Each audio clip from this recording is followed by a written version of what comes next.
Once upon a time, in a valley where the grass was as soft as a velvet blanket, lived a donkey. He was a kind animal, but he often felt very small. "Everyone listens to the majestic animals," he sighed, watching the eagles soar. "Nobody ever notices a plain gray donkey like me." He spent his days carrying heavy bags of grain, wishing for a bit more excitement and a lot more respect from the other animals in the forest. One sunny afternoon, while wandering near the edge of the woods, Donkey found something extraordinary. It was an old, magnificent lion skin that a traveler had left behind. It had a thick, golden mane and a fierce-looking face. Donkey's eyes widened. "If I wear this," he whispered, "I won't be just a donkey anymore. I will be the king of the forest. Everyone will bow to me." Donkey carefully pulled the lion's skin over his back. He tucked his long ears inside the golden mane and pulled the lion's face over his own like a giant mask. He looked in the water and didn't see a donkey at all. He saw a powerful lion. He practiced walking with a slow, heavy stomp. Thump, thump, thump.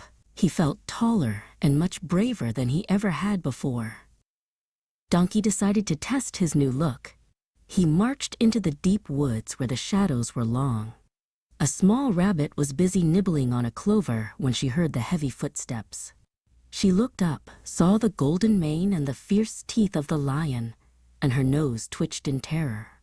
"Oh no, the king is here," she squeaked, dropping her clover and scurrying into her hole as fast as her legs could carry her.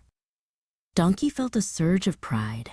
He kept walking until he reached a clearing where a fox was resting. The fox was known for being very clever, but even he jumped when he saw the golden beast emerging from the trees. The fox didn't run away immediately, but he slunk back into the bushes, his tail tucked between his legs. "Good morning, great king," the fox whispered, his voice trembling just a little bit. Further along the path, a graceful deer was drinking from a pond. When Donkey stepped out, the deer leaped high into the air. A lion is in our woods," the deer cried out, alerting all the birds in the trees.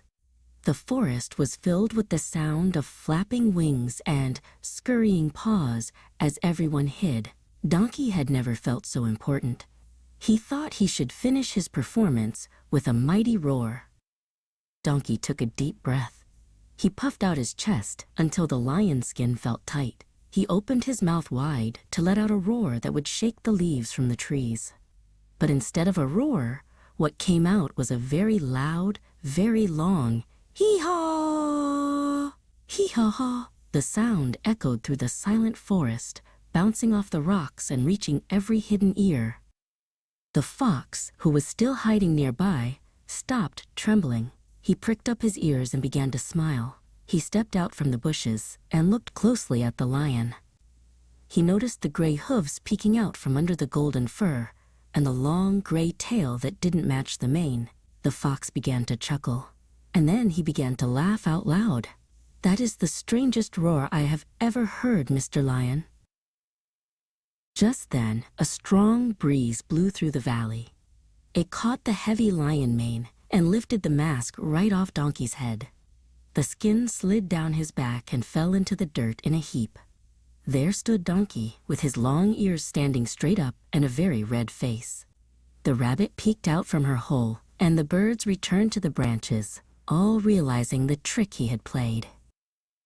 "I'm sorry," Donkey said softly. The fox walked over and patted him on the shoulder. "You might look like a king in that skin, Donkey, but your voice told us who you really were. It's much better to be a brave donkey than a fake lion." From that day on, Donkey stopped trying to be someone else. He realized that his friends liked him best just the way he was, and he never wore the golden mask again.